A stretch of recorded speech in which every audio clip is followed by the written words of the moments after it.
Hi, I'm Tom Garrity, President of the Garrity Group Public Relations, and today I have the opportunity to share with you some thoughts about the fine art of being relevant. But first, let me share a little bit of information about who I am.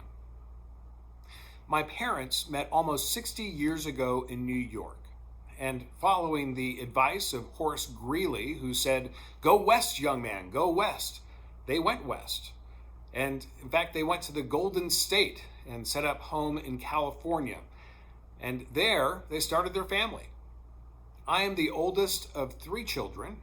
My brother, who is an actor, is living on the West Coast, and my sister, who is in the pharmaceutical industry, is living in the Midwest. Both have successful families. We all do in our own right, but no need to go into that much detail with them at this stage of the game. Me, I have two fantastic daughters. I'm very proud of them. They are both college graduates and making their own positive influences in the world. For me, I had a career that started in broadcasting. I was actually a journalist for 10 years, working in a variety of different markets in Houston, in Fort Worth, in Montana, Billings, Montana to be exact, Miami, Florida, and then in Albuquerque, New Mexico.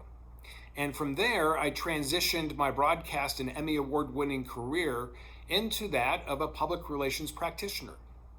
So you could say that for the last 33 years, I've been shaping perception in different forms. Well, perception is an aspect of what we do, but today we're going to be really focusing on how do you be relevant. And as a part of that, I'm going to be talking about three different areas. I'm going to be discussing about passion. I'm going to be talking about persistence. And we're going to be talking about presence. But first, let's talk about passion. I found that really a key ingredient of your passion is you have to love what you do. When I was in the news media working at KXAS TV, my boss, Doug Adams, he told me when I sought advice from him, he said, choose some place you've never lived before, but a place you'd want to live. So that way, if you hate your job, you'll love your surroundings. Well, I think I've lived in some pretty cool places and have definitely visited a lot of them. But one of the things that I was never able to do as a result of that kind of prophetic utterance from Mr. Adams was I've never hated what I do. And I've always loved where I've lived. So with 33 years of communications experience in both television, media, as well as in public relations, I really found that I excelled in making the complex simple. And that has taken different forms with my firm over the last 23 years. Before 2008, the firm was really focused on helping clients in the Western U.S. Solving different issues, helping small businesses to be heard and large organizations to be understood. But then came the Great Recession of 2008, which took its time in getting here to New Mexico. But when it did, it hit with a pretty strong force. And we contracted our business to just focus on New Mexico. We did not see that as a fallback position because we knew New Mexico. And after all, if you're going to be a subject matter expert, why not be a subject matter expert in a place where you live, in a place that you love? And so the Garrity Group pivoted at that point, and we focused and doubled down on New Mexico. And one of the things that we did was we created the Garrity Perception Survey. And that survey is a scientific survey with research and polling. And that survey helps people to understand who New Mexico residents trust, what industries we favor, and how we access news and information. So using those three items, we really are able to help start the four-part process that we use in our firm of research, planning, execution, and evaluation. And with the research aspect already taken care of, we're able to share with our clients, whether they're here in the state or they're out of state wanting to have influence in New Mexico, we can show them how geographically New Mexicans think very differently. We're a very independent state. I mean, when you think about it, the way residents think in the eastern part of the state, very different than those who live in the north central part of New Mexico. And those who live in the southwest part of the state look at things completely differently than those of us who live in Albuquerque. In the northwest part of New Mexico, truly, unique in and of itself.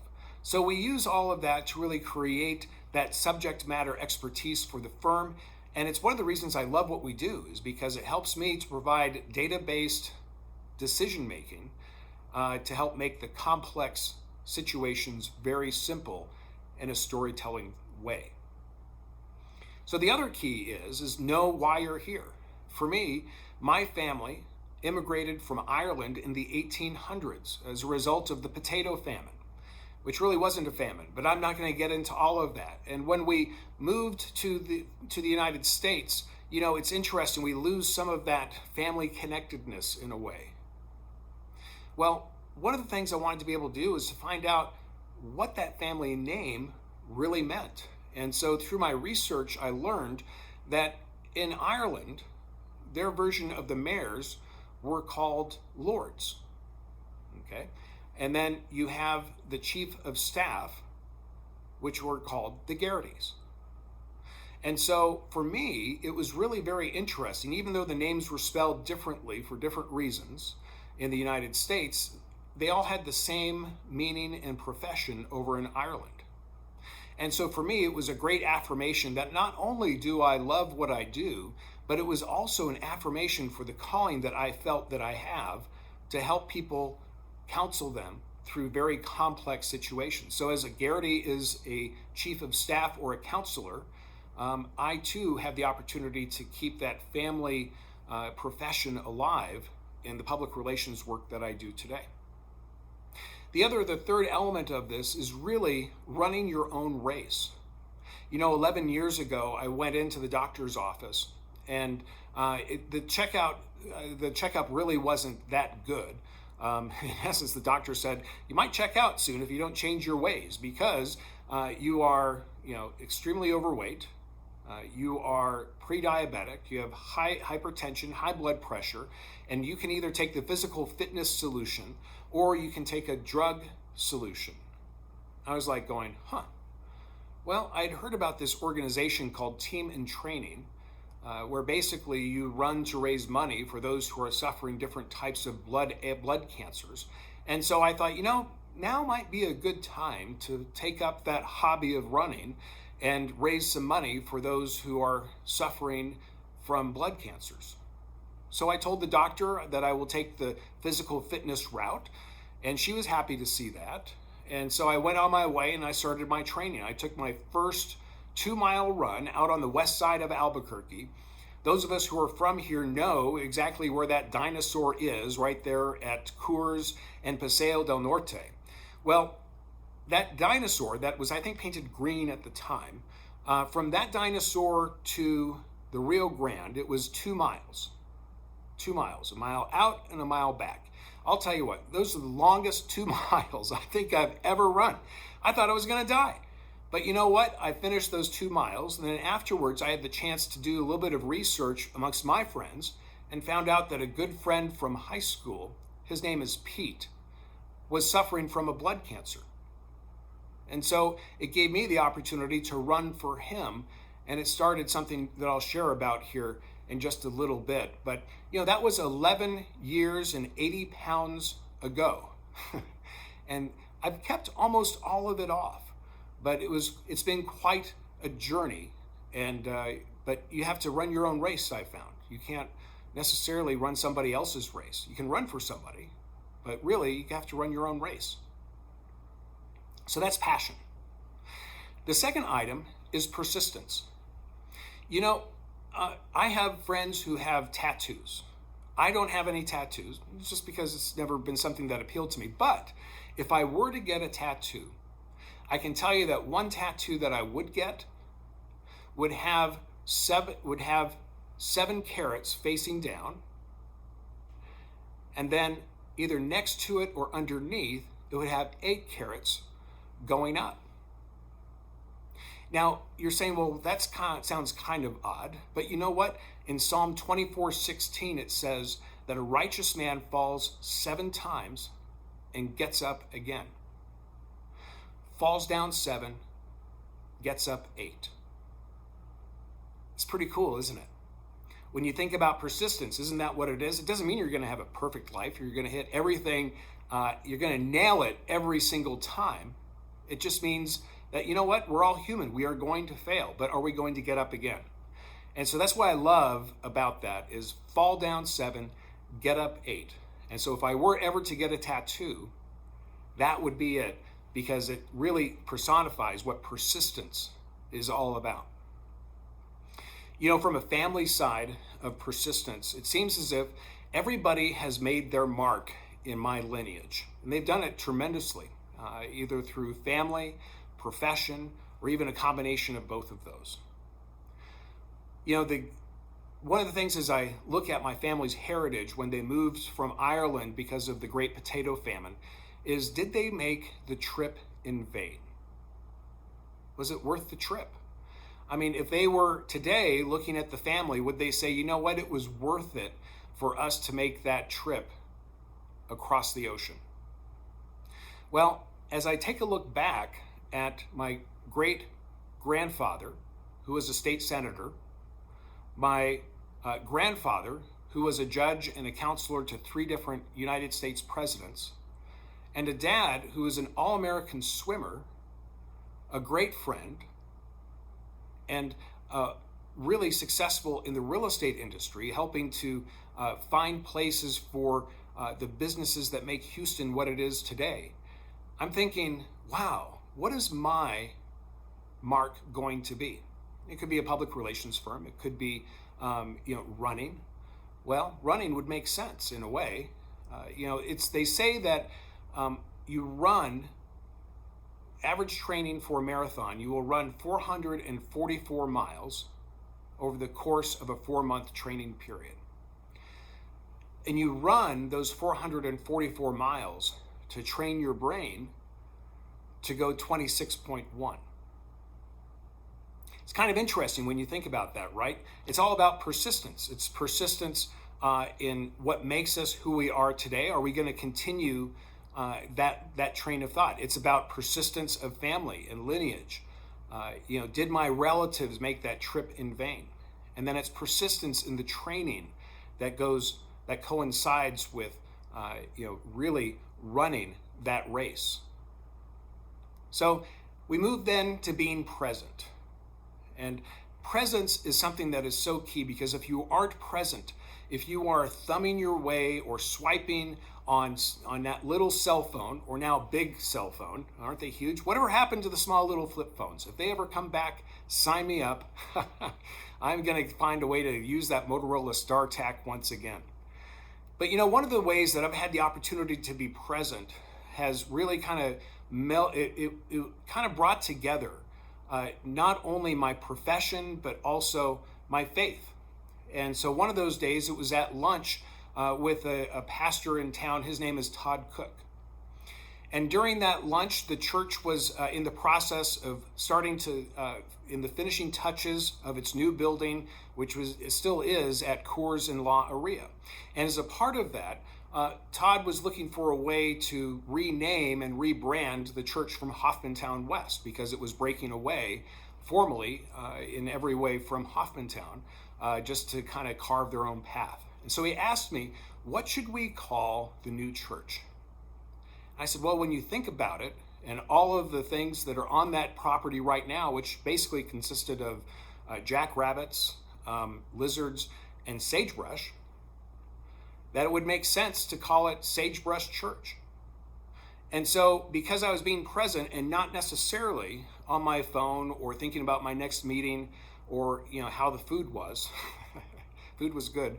Conversation in the company was much better.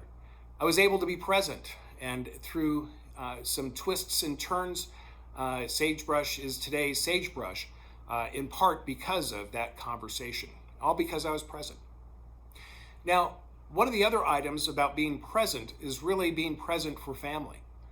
My dad, who was an all-American swimmer, he passed on earlier this year from complications of coronavirus. Very difficult time for our family. We're still working through grief in many different ways. But one of the things that we had the opportunity to do back in June for his birthday was Mom asked if I wouldn't mind taking Dad to the pool so Dad could walk some laps up and down. And I said, sure, that'd be great. I would love to do that. And so as he was walking the laps, I was swimming laps. And to know about swimming in our family is to understand it wasn't quite religion, but it was something that was a part of our family. All of us swam. My brother swam, my sister swam, I swam, and we were all always focused on what was happening in the pool. Well, I was swimming back and forth, and we all had really successful careers in our own right in the pool.